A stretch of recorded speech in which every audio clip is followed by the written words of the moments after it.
올해도 이제 가을이 시작됩니다. 2022년 이 가을, 이 특별 새벽기를 통해서 하나님께서 예비하신 그 은혜를 받아 누리는 저와 우리 모든 성도님들 되시기를 주님의 이름으로 축복합니다. 더기에 우리는 이 한 주간 영적 위기를 극복하라 하는 말씀의 주제로 함께 말씀을 나누면서 또 함께 중보하면서 우리의 내면을 돌아보고 또 우리에게 찾아온 위기가 무엇인가 한번 깊이 고민해보고 그것을 기도로 하나님께 아뢰고 또 그것을 응답하여 주신 하나님의 은혜로 이 모든 영적 위기를 극복하고 이겨나갈 수 있는 우리 성도님들 다 되시기를 바랍니다. 우리가 보통 이 위기라고 하는 것은 뭡니까? 우리 삶 속에서 갑자기 어떤 특별한 고난, 여러 가지 어려움이 생기는 것, 그것을 위기라고 하죠. 예를 들어서 어떤 전쟁 같은 것이 일어났습니다. 어떤 수해가, 어떤 여러 가지 자연재해가 일어나게 됩니다. 이런 것도 우리에게 위기가 될 수 있습니다. 하지만 이것은 눈에 보여지는 그런 위기이겠죠. 그러나 이것도 물론 위기입니다. 상황이, 이 세상이 주는 그런 여러 가지 고난도 우리에게 참된 위기로 다가올 수 있겠지만 이보다 더 심각한 문제는 무엇이냐? 우리 인생 저변에 깔려있는 위기가 있다라는 겁니다. 처음에는 잘 인지하지 못하고 있는데 내면에서부터 서서히 균열이 가고 분열이 되고 문제가 생겨서 나중에 깨달았을 때는 언제 깨닫습니까? 완전히 심각한 상황에 이르렀을 때, 도저히 감당하지 못할 일들이 찾아올 때 이것이 오히려 더 큰 위기가 될 수가 있다라는 겁니다. 이를테면 우리 눈에 보기에는, 겉으로 보기에는 멀쩡해 보이는 어떤 건물이 있습니다. 옆에 이제 건물도 갑자기 이제 막 부서지고 교회가 흔들리는데 이때 막 걱정이 되더라고요. 우리 교회 균열은 생기지 않을까? 이런 겁니다. 겉으로 볼 때는 멀쩡한 건물입니다. 튼튼해 보입니다. 그러나 그 내면을 가만히 들여다보면 여기저기 균열이 가 있는 그런 경우도 있습니다. 또 흔들리는 일들이 자주 일어납니다. 그것은 위기가 시작되었다 사인을 주고 있는 겁니다. 그런데 그 건물에 살고 있는 사람들이 그것을 알지 못하면 훗날 더 심각한 문제를 초래할 때가 있다는 겁니다. 과거 상품 백점이 무너질 때도 마찬가지 아닙니까?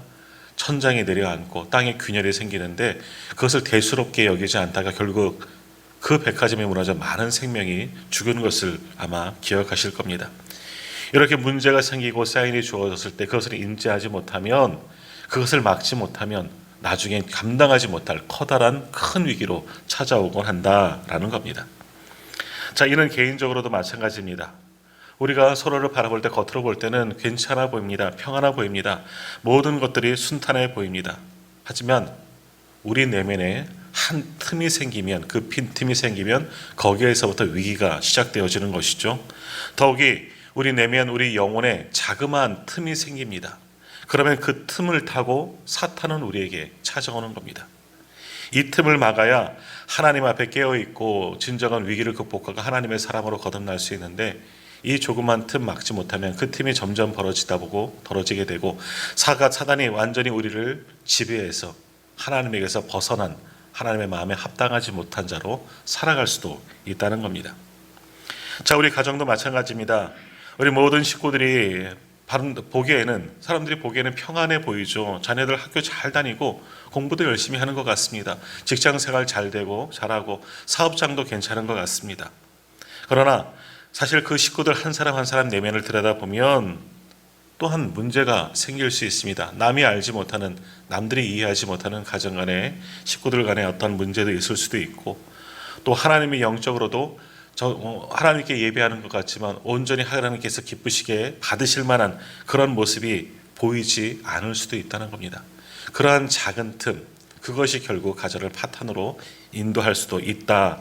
그들에게, 그 가정에게 찾아오는 영적 위기가 될 수 있다라는 겁니다. 교회도 마찬가지입니다. 겉으로 볼 때는 매일 부흥하는 것 같고 성도의 수가 늘어나는 것 같고 화목해 보이고 아름다운 교제가 일어난 것처럼 보이지만, 그러나 그 교회가 하나님 중심이 되지 아니하고 하나님의 뜻대로 살지 않으면, 행하지 않으면 그런 일들이 여러 가지 겹치게 되면 마찬가지로 교회도 영적 위기가 찾아올 수도 있다라는 겁니다. 하나님이 우리를 심판하실 때도 마찬가지입니다. 하나님이 우리를 심판하실 때 우리가 예언서의 말씀들을 새벽에 오랫동안 묵상하였지만 하나님께서 우리들의 죄를 보시고 바로 심판하시느냐? 아니에요. 하나님도 기다려 주십니다. 대신 사인을 주십니다. 선자를 보내시고 상황을 바꿔주셔서 위기의 순간을 직면하게 만드십니다. 그것을 보고서 선지자들의 말씀을 듣고 상황을 보면서 하나님이 무언가 우리를 책망하시는구나 깨닫고 회개하고 돌아오면 하나님은 받아주시는데, 이렇게 사인을 보내주시고 여러 가지 말씀을 하심에도 불구하고 그것을 흘려보내고 경홀히 여긴다면 어떻게 되겠습니까? 결국 하나님의 임계점, 분노의 임계점에 지나고 나면 하나님의 진짜 심판이 임할 수밖에 없다는 겁니다. 우리가 요즘에도 호세아서를 묵상하였지만 그 앞에 모든 말씀 마찬가지 아닙니까? 이스라엘 백성들이 왜 멸망합니까? 자신들에게 찾아온 영적 위기, 그것을 막지 못한 겁니다. 하나님께서 영적 위기가 시작되기 때문에 선지자들을 얼마나 많이 보내주셨습니까? 그런데 백성들이 그 말씀을 듣지 않습니다. 왕으로부터 모든 이들이 그 말씀을 듣지 않다가 결국 그 유혹을 이기지 못하고 죄의 유혹에 빠지고 결국 하나님께 범죄하고 나라가 완전히 멸망한 그런 모습들 우리가 보지 않았습니까? 그러므로 오늘 우리는 우리 가운데 찾아온 위기, 특별히 우리 내면의 문제, 우리에게 찾아온 영적인 위기들 심각하게 볼 필요가 있다는 겁니다. 이 한 주간 우리가 말씀을 묵상하면서 오늘 순서지 보시면은요, 여러 가지 위기의 주제들이 있습니다. 또 한번 말씀을 묵상하고 돌아오시면서 내 안에는 어떤 위기들이 있는가? 지금 나는 무엇 때문에 갈등하고 무엇 때문에 힘들어하고 있을까?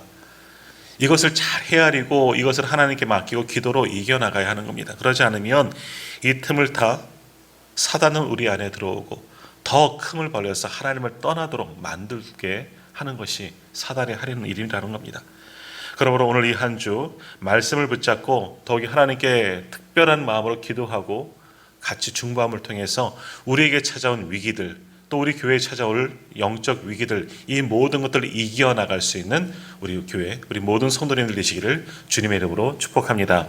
자, 오늘은 이 영적 위기 첫 번째 주제, 이제 가로에 나오죠. 유혹입니다. 죄의 유혹이죠. 자, 이 유혹. 자, 우리 성도들이 경험하는 영적 위기 가운데 가장 보편적이고 쉽게 만날 수 있는 것들이 이러한 유혹들입니다. 오늘 예배 후에도, 예배 시간도 마찬가지입니다. 이 시간 이후에도 우리가 삶의 자리로 돌아가서 보면 얼마나 많은 유혹들이 우리에게 찾아옵니까? 사실은 오늘 이 아침 새벽을 깨고 교회 나오는 순간도 위기였습니다. 이 아침 일어나야 될까 말아야 될까? 이제 날씨가 좀 쌀쌀해지는데 따뜻한 이불 속이 좋고, 이거 왜 나가야 될까? 왜 특별 새벽 기도는 목사님 괜히 시작한다 하셔서 이런 위기들, 유혹들이 쉽게 너무나 많이 찾아온다는 겁니다. 세상 가운데서도 그리스도인으로 살아갈 때 여러 가지 받을 수밖에 없는 위기들이 찾아올 때가 참 많이 있다라는 겁니다.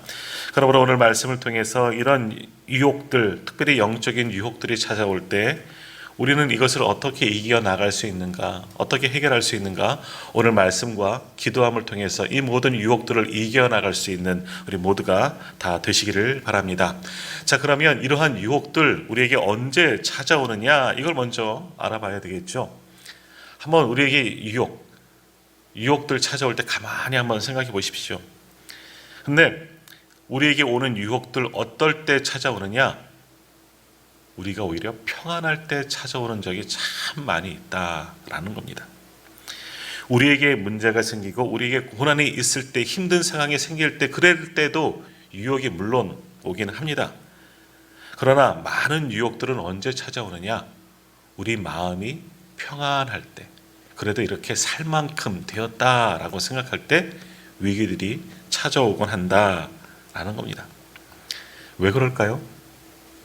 자, 우리가 지금 평안할 수 있는 것은 왜 평안합니까? 하나님의 은혜이죠. 우리가 은혜라는 찬양, 어제도 우리가 불렀던 것 같은데, 은혜라는 찬양 보면 모든 것이 하나님의 은혜입니다. 지금 내가 살아가는 것도, 내가 주님 앞에 나와 예배하는 것도 하나님의 은혜이죠. 우리 일상 속에서, 매일의 일상 속에서 누리며 살아왔던 모든 것 하나님께서 은혜로 주셨기 때문에 그 은혜를 누리며 살아가는 겁니다. 그러니 우리의 삶이 늘 평안하고 우리의 마음도 평안할 수가 있는 거죠. 더욱이 우리가 평안하기 때문에 이 새벽을 깨우고 건강한 모습으로도 주님 앞에 나올 수 있는 것도, 이것도 다 하나님의 은혜입니다.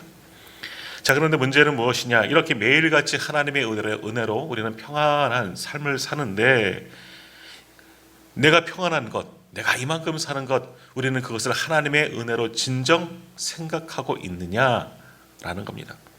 다시 말하면 우리는 하나님께서 우리에게 부으신 그 은혜로 이렇게 누리며 살고 있는데 그 은혜에 감사하며 살고 있느냐라는 것이죠. 자, 그런데 우리의 모습을 한번 돌아보십시오. 우리는 감사하기보단 그 은혜를 잊어버리고 살 때가 더 많이 있다는 겁니다. 내가 누리고 있는 것, 내가 이렇게 살아가는 것은 내가 모든 것을 이룬 양, 하나님의 은혜는 다 빼버리고 내가 이룬 양, 내 공로, 그것을 더 칭찬할 때가 많이 있습니다. 아니, 하나님의 은혜를 완전히 잊어버리고 은혜 없는 자로 살아갈 때가 오히려 더 많이 있습니다. 내가 지금 무탈하고 평안한 것은 하나님께서 모든 환경을, 상황을 막아주셔서 은혜 부어주셔서 이렇게 평안한데 그 은혜를 잊어버리고 살 때가 너무 많이 있다라는 겁니다. 아까 조금 전에도 말씀드렸지만 오늘 새벽기도 올라오시면서 감사하셨습니까? 네, 저도 말씀을 이렇게 해놓고 그냥 왔습니다. 아침에 눈을 뜨면서 하나님 제 생명 주셔서 감사합니다. 기도하신 분도 계시겠지만 그저 아무 생각 없이 올 때가 더 많이 있습니다. 아니, 이 새벽 기도회를 나오면서 이 특별 새벽 기도를 시작한다고 하니까 불편한 분도 있는 거예요. 왜? 이 새벽 기도회는 또 누가 만들어서, 이 목회자들도 많이 느끼는 것 중에 하나예요. 왜 새벽 기도회는 누가 만들어서 이렇게 고생을 하게 하나? 이런 생각들을 많이 하게 되는 겁니다. 그런데 왜 새벽 기도를 하게 하십니까? 하나님께 은혜 부으시려고, 특별한 은혜를 이 새벽에 주시려고, 말씀의 은혜를 주시고 기도의 은혜를 주시려고 불러 모으셨는데 우리는 이런 생각하지 아니하고 우리를 부르신 하나님, 우리에게 오늘 새로운 생명 주신 하나님의 은혜를 잊어버리고 살 때가 더 많이 있다라는 것이죠. 하나님의 은혜를 생각하기보다는 우리가 은혜의 보좌 앞에 있음에도 불구하고 그 은혜를 감사하기보다는 어떻습니까? 그 은혜를 잊고 살 때가 훨씬 더 많다. 다시 말하면 뭡니까? 하나님의 변함없이 부어지는 그 은혜, 다음 없는 그 은혜를 경험했음에도, 지금도 누리고 있음에도 불구하고 우리는 그 은혜를 깨닫지 못하고 한마디로 말하면 감사하지 못하는 삶을 살 때가 너무나 많이 있다라는 겁니다. 자, 우리에게 찾아오는 이 유혹, 죄의 유혹, 이렇게 평안할 때 찾아옵니다. 하나님의 은혜가 가득할 때 찾아옵니다. 그 이유는 뭐냐? 우리가 그 은혜를 잊어버리고 그 은혜에 감사하지 못하고 그것이 틈이 되어서 그 틈을 타고 사단이 찾아와 우리를 유혹하는 거죠. 죄로 흔들게 하는 겁니다. 그러므로 이 유혹을 막을 수 있는 길은 뭐겠습니까? 결국 감사를 기억하는 겁니다. 우리의 입술을 통해서 감사가 나오는 것이죠. 감사는 우리 신앙인들에게 있어서 열매와 같은 것들입니다.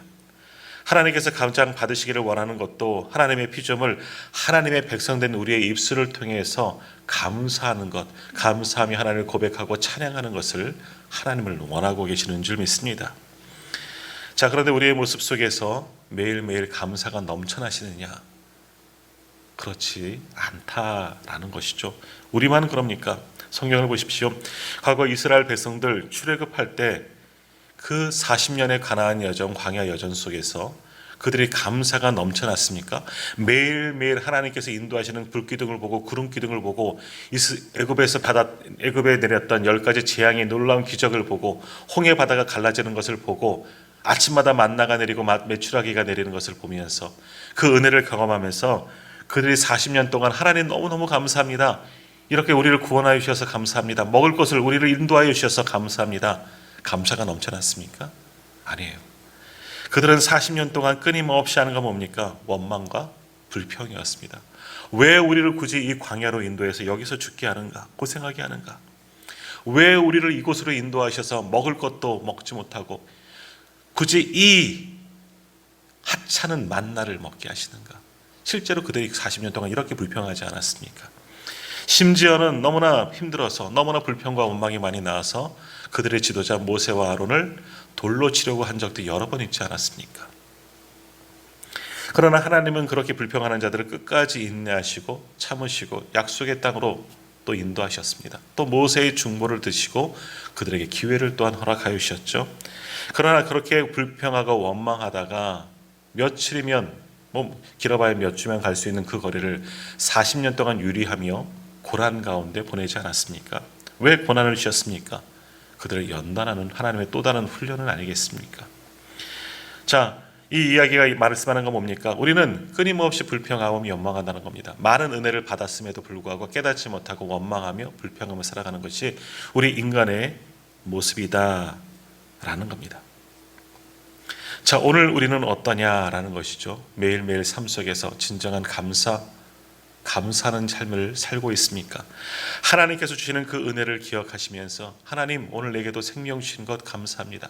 내가 내 스스로 오늘 걸어서 하나님 앞에 나와 예배하는 것도 은혜입니다. 남들은 고리 쉬는 이 시간 나를 깨워주시고 내게 은혜 부으시기 위해서 은혜의 보좌 앞으로 불러주신 것 하나님의 은혜입니다.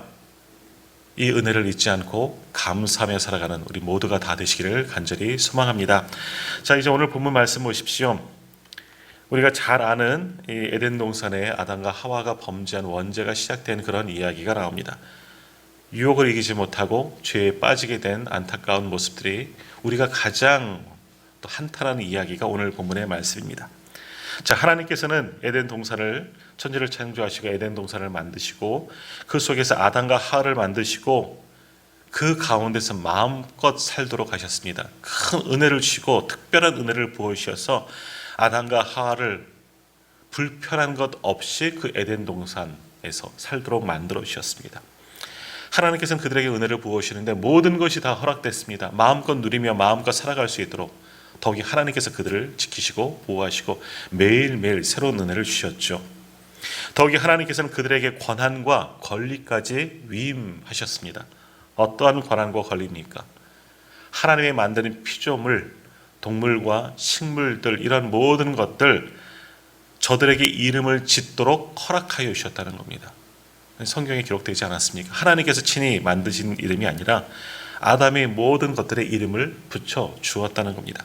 자, 그런데 이름을 짓는다는 것은 어떤 것을 의미합니까? 내가 이름 짓는 것에 대한 권리를 가지고 있다라는 겁니다. 동물의 이름을 짓고 식물의 이름을 짓고 모든 것이 하나님께서 창조하신 피조물들인데 모든 것이 하나님의 것이죠. 그런데 그 권한을 누구에게 주셨느냐? 아담과 하와에게 주셨다는 겁니다. 이름을 짓고 거기에 대한 권리를 행사할 수 있도록 만드셨다는 것이죠. 생육하고 번성하고 다스리라 말씀에 이런 권한이 다 위임되었다는 겁니다. 그러니까 하나님 대신해서 이 땅을 마음껏 다스리고 또 누릴 수 있는 권한을 아담과 하와에게 우리 사람에게 주셨다는 겁니다. 단 한 가지만 빼고요. 동산 가운데에 있는 선악을 알게 하는 나무의 열매는 절대 먹지 말라. 이것 외에는 그 속에서 마음껏 살아가라. 하고 싶은 거 다 해도 돼. 하나님께서 다 허락하셨어요. 하지만 그 한 가지, 그 선악을 알게 하는 나무 열매를 먹는 때는 정년 죽으리라. 쌍방간의 언약입니다. 우리가 서로 거래할 때 도장을 딱 찍는 것처럼 그런 거래를 하나님께서 우리와 하셨어요. 이것만 빼고 너 다 해도 돼. 모든 권한 너에게 맡기겠다. 마음껏 누리며 살아라. 다 너희 것이다. 자, 그런데 인간의 못된 습성이 있죠. 한 가지 금지된 것에 대한 원망이 생기는 겁니다. 이것만 가졌으면, 이것도 가졌으면 내가 행복할 텐데 이것이 없어서 불행한 것이 우리 인간들의 모습입니다. 99가지는 다 있어요. 그런데 뭐 때문에 불평하고 원망합니까? 없는 한 가지 때문에 불평하고 원망하는 것이 우리들의 모습이다 라는 겁니다. 그것 때문에 내가 불행하다고, 없는 한 가지 때문에 내가 불편하다고 더 많은 것이 있는데 99가지가 있어도 딱 없는 그 한 가지, 내게 없는 그 한 가지 때문에 나는 불행하다, 나는 억울하다, 원망하고 불평하는 것이 우리 인간들의 모습이다 라는 겁니다. 오늘 아담과 하와에게도 그런 것이 있었던 겁니다. 자, 이 틈을 노리고 사단의 유혹은 시작됩니다. 하나님께 받은 그 은혜, 하나님께서 다 누릴 수 있는 은혜를 주셨음에도 감사하지 못하자, 또 그들에게 불평과 원망하는 마음이 생기자 그 틈을 타고 뱀으로 가장한 사단이 그 틈을 타고 저들에게 들어가는 겁니다. 자, 오늘 본문 1절 말씀을 한번 보십시오. 창세기 3장 1절 이렇게 말씀하지요. 그런데 뱀은 여호와 하나님이 지으신 들짐승 중에 가장 간교하니라. 뱀이 여자에게 물어 이르되 하나님이 참으로 너희에게 동산 모든 나무의 열매를 먹지 말라 하시더냐. 자, 뱀이 갑자기 뜬금없이 질문을 합니다. 갑자기 뱀이 찾아와서 하나님이 참으로 너희에게 동산 모든 나무의 열매를 먹지 말라 하시더냐? 라고 묻지요. 지금 오늘 말씀에 이 질문이 나오는데 이거는 갑자기 나온 질문은 아닐 겁니다. 이 뱀이 왜 사단이 이러한 질문을 했을까? 사단은 아담과 하와의 마음을 지금 알았던 겁니다. 그들에게 하지 못하는 그 한 가지, 거기에 대한 갈망, 어찌 보면 원망, 이런 것들을 알고 있었던 것이죠. 이처럼 사단은 우리 마음의 틈새를 찾아오는 아주 묘한 재주가 있는 겁니다. 그 틈새를 비집고 어떻게 하든 우리를 유혹해서 죄의 구렁텅이로 넘어뜨리는 것이 사단이 하는 일이지 않습니까? 아마도 성경에는 기록되지 않았지만 이럴 가능성이 농후합니다. 아담과 하와가 그 나무를 갈망한 겁니다. 야, 우리가 저 열매 먹으면 얼마나 좋을까? 참 좋을 텐데 저것 한번 만져보고 싶고 먹고 싶고 한데 하나님이 하지 말라 그랬으니 하면서도 마음 한편엔 뭔가 조금 불편한 것이 있는 거죠. 원망이 있는 겁니다. 저 열매의 맛은 어떨까? 저 열매에 만져보기라도 했으면 감초는 어떨까? 저걸 먹으면 우리에게 어떤 변화가 일어날까? 뭐 이런 생각들을 평소 한 겁니다. 서로 나누진 않더라도 어떤 면에서는 보면 동상 중앙에 있었으니까 얼마나 자주 받겠습니까? 그것을 보면서 하나님이 말씀하신 것도 기억하겠죠. 하나님께서 금하신 나무구나. 하지만 반대로 하나님은 왜 금하게 하셨을까? 왜 먹지 못하게 하셨을까? 그 이유가 뭘까? 그 먹은 이유도 나오지만 6절에도 나오죠. 본즉 먹음직도 하고 보암직도 하고 지혜롭게 할 만큼 탐스럽기도 한 나무다. 이들의 생각인 겁니다. 그 나무를 볼 때마다, 그 열매를 볼 때마다 야, 먹고 싶다. 참 예쁘구나. 만져보고 싶다. 소유하고 싶다.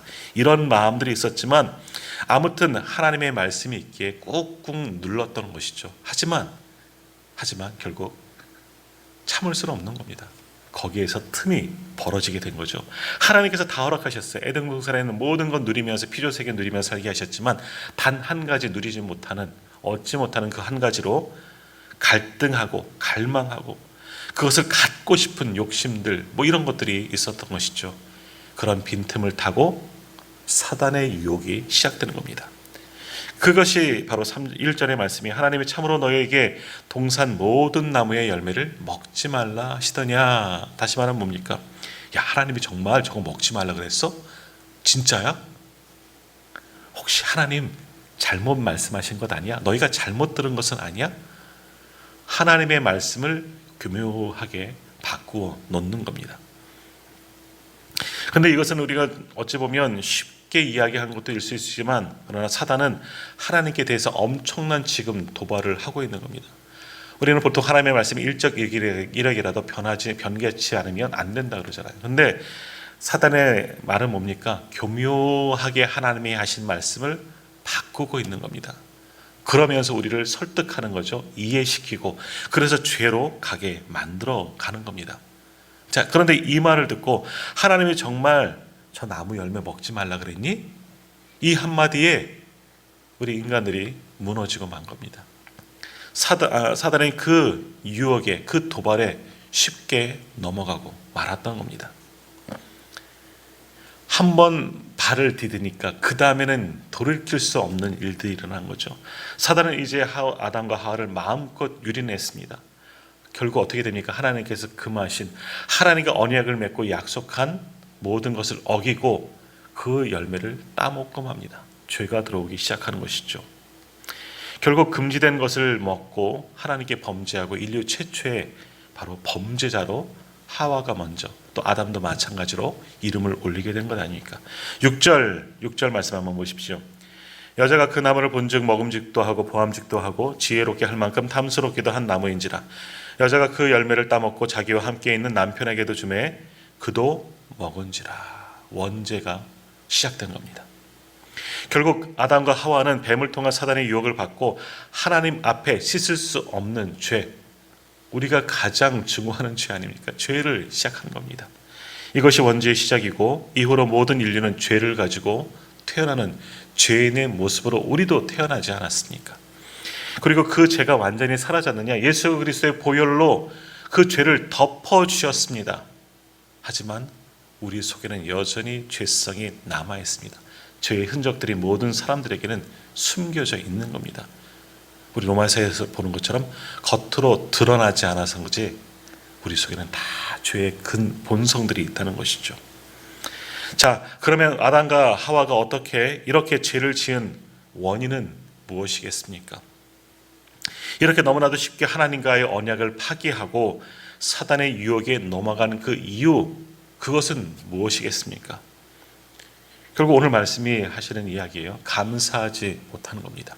하나님께서 허락하셨던 것, 하나님께서 그들에게 주셨던 모든 것에 대한 감사가 전혀 없었습니다. 마치 당연한 것을 누리는 것처럼 생각하는 것이죠. 에덴 동산에서 누리던 모든 일에 대한 감사가 없었습니다. 하나님께서 허락하신 모든 나무의 열매들에 대한 감사도 없었습니다. 그 동산에서 살아가게 하신 하나님의 은혜, 모든 피조물에 대한 권한 주시는 것에 대한 감사도 전혀 없었다라는 겁니다. 대신 단 하나 누리지 못한 것, 그 열매에 대한 것 때문에 불평이 생기고 원망이 생기고 그 틈을 타서 죄의 유혹에 넘어가고 하나님 앞에 범죄한 저들의 모습을 보게 됩니다. 만일 저들이 매일매일 삶 속에서 하나님의 은혜에 대해서 감사가 넘쳐났다면 지금 누리고 있는 이 모든 것, 당연한 것처럼 여겨지는 것이 모든 것이 하나님의 은혜입니다. 지금 이 찬양을 저들이 알았더라면 그들은 범죄하지 않았을 겁니다. 죄의 유혹을 떨쳐버릴 수도 있었겠죠. 그런데 감사하지 못하자 그 틈을 타고 사단의 유혹이 들어오게 되고 결국 그 유혹에 넘어가 씻을 수 없는 커다란 죄를 짓게 되는 겁니다. 자, 오늘 우리는 어떻습니까? 우리도 오늘도 변함없이 우리에게 부어주시는 하나님의 은혜에 감사하며 오늘 하루를 시작하셨습니까? 그렇게 살아가고 있습니까?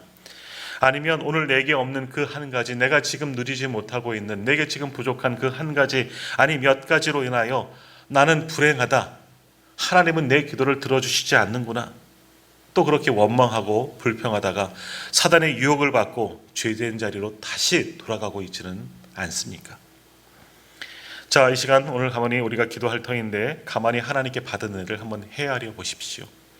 찬양대로 하늘을 두루마리 삼고 바다를 먹물 삼아도 하나님의 그 은혜 다 헤아릴 수가 없는 겁니다. 그만큼 하나님은 담 없는 은혜를 우리에게 허락하여 주셨는데 문제는 뭡니까? 우리가 그 은혜를 기억하고 있느냐, 감사하고 있느냐죠. 무엇보다도 하나님은 우리를 살리시고자 당신의 독생자를 내어주셨습니다. 예수 그리스도의 생명값으로 우리에게 생명을 주셨습니다. 그것에 정말 감사하고 그 감격으로 우리는 살아가고 있습니까? 우리가 만일 이 은혜를 잊어버리면, 다시 말하면 우리에게 감사가 사라지면 그 빈자리에 죄의 유혹이 된다는 것을 반드시 기억하시기를 바랍니다. 그러므로 이제 다시 하나님의 은혜를 잊어버리지 말고 오직 감사하는 삶을 살아갈 수 있고 그 감사함으로 모든 유혹을 이겨나갈 수 있는 저와 우리 성도님들 되시기를 간절히 소망합니다.